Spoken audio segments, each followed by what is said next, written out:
కాకినాడ నగరపాలక సంస్థ అధికారులు ట్రేడ్ లైసెన్స్ ఫీజు భారీగా పెంచడంపై the Godavari chamber of commerce ఆధ్వర్యంలో వ్యాపారస్తులు నిరసన తెలిపారు. ఛాంబర్ అధ్యక్షులు గ్రంథిబాబ్జీ నేతృత్వంలో వ్యాపారస్తులు, ఛాంబర్ సభ్యులు పెద్ద సంఖ్యలో నగరపాలక సంస్థ కార్యాలయానికి చేరుకుని అదనపు కమిషనర్ కెటి సుధాకర్కు వినతిపత్రం అందజేశారు. ఎలాంటి ముందస్తు నోటీసులు లేకుండా ట్రేడ్ లైసెన్స్ ఫీజును ఒక్కసారిగా పెంచడం అన్యాయమని, ఈ నిర్ణయాన్ని పునఃపరిశీలించాలని వారు కోరారు.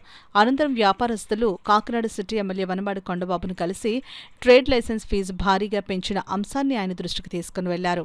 ఫీజు పెంపును తగ్గించే విధంగా చర్యలు తీసుకోవాలని కోరుతూ ఎమ్మెల్యేకు కూడా వినతిపత్రం అందజేశారు. ఈ సందర్భంగా ఛాంబర్ అధ్యక్షులు గ్రంథిబాబ్జీ మాట్లాడుతూ ట్రేడ్ లైసెన్స్ ఫీజు పెంపు శాస్త్రీయంగా జరగలేదని విమర్శించారు. ఎలాంటి ప్రతిపాదనలపై ఈ పెంపు చేపట్టారో వ్యాపారస్తులకు తెలియచేయకుండా అమాంతంగా ఫీజు రేట్లు పెంచడం దారుణమని అన్నారు. ఫీజు పెంపుపై స్పష్టత ఇవ్వాలని, వ్యాపార వర్గాలపై భారం తగ్గించేలా నిర్ణయాన్ని పునః సమీక్షించాలని డిమాండ్ చేశారు. ఈ కార్యక్రమంలో the Godavari chamber of commerce కార్యదర్శి కాసు విశ్వేశ్వరరావు, కోశాధికారి జి సత్యనారాయణతో పాటు సభ్యులు వై వెంకటేష్, ప్రసాదరావు, ఆర్ఎస్ఎన్ సుధాకర్ రెడ్డి, వరహాల బాబు, నెక్కంటి శ్రీనివాస్, సీతారామమూర్తి, నరేష్, వేణు, అనుసటి రామకృష్ణ తదితరులు పాల్గొన్నారు. కట్టమనిచ్చారు, కట్టేశారు.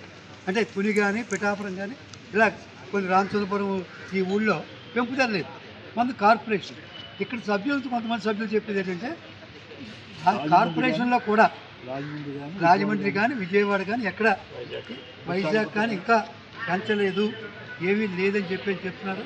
అది కూడా ఎవిడెన్స్ కలెక్ట్ చేసి ఇప్పుడు సాయంకాలం కానీ రేపు పొద్దున కానీ కమిషనర్ గారికి, డిప్యూటీ కమిషనర్కి ఇవ్వడం జరుగుతుంది. ఇప్పుడు మేమందరూ కలిసి నగర శాసనసభ్యుల దగ్గరికి కూడా వెళ్తున్నాం.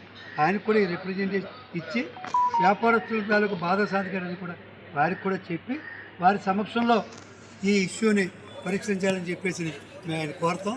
తప్పకుండా చేస్తారైనా, ఏ విధంగానే కూడా అభ్యంతరం పెట్టరు.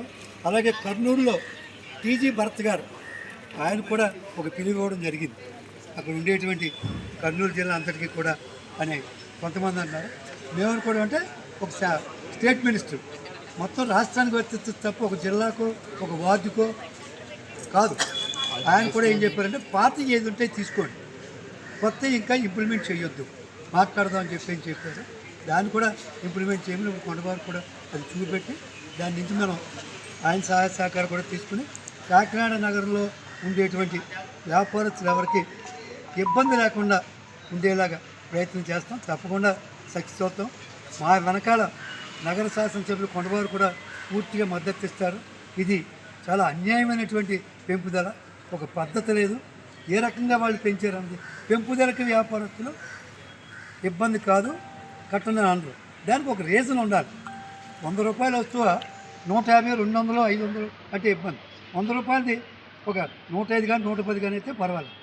అది అవన్నీ ఎమ్మెల్యే కూడా ఇప్పుడు ఎక్స్ప్లెయిన్ చేస్తాం. డీలర్స్ అంతా ఏంది ఆల్రెడీ డిప్యూటీ కమిషనర్గా చెప్పాం.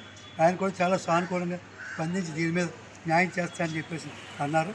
అందుచేత ఈ లోపుని ఏ వ్యాపారస్తులు కూడా వృత్తి పన్ను పాతది, ట్రేడ్ లైసెన్స్ పాతది కట్టమంటే కట్టండి, కొత్త దానికైతే ఎమ్మెల్యేతో మాట్లాడుతున్నాం, కమిషనర్తో మాట్లాడుతున్నాం చెప్పి